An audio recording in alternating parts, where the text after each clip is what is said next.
అవ్వ అయ్యల మీద అలిగినట్టు నువ్వు అత్తగారింటిలో అలుగొద్దు బిడ్డ, అత్తకెదురు నువ్వు చెప్పొద్దు బిడ్డో, మామకెదురు నువ్వు మల్లొద్దు బిడ్డో.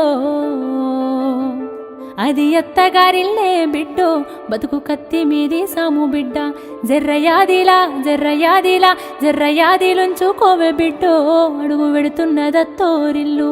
జర్ర ఓపిక తెచ్చుకో బిడ్డో, ఆడ బతకాలి నిండ నూరెండ్లు. అత్త మామలు కాదు ఆడబిడ్డలుంటారు, ఆడి బిడ్డాలంటే అర్ధమొగుడంటారు, ఆడి బిడ్డాలంటే అర్ధమొగుడంటారు. అప్పుడప్పుడు నిన్ను ఆట పట్టిస్తారే, నీకు వాళ్ళతో పోటొద్దు బిడ్డో, ఆడ అవ్వయ్యలుంటారే బిడ్డ. జర్రయాదిలా జర్రయాదిలా జర్రయాదిలుంచుకోవే బిడ్డో, అడుగు విడుతున్నదత్తోరిల్లు. జర్ర ఓపిక తెచ్చుకో బిడ్డో, ఆడ బతకాలి నిండా నూరేళ్ళు.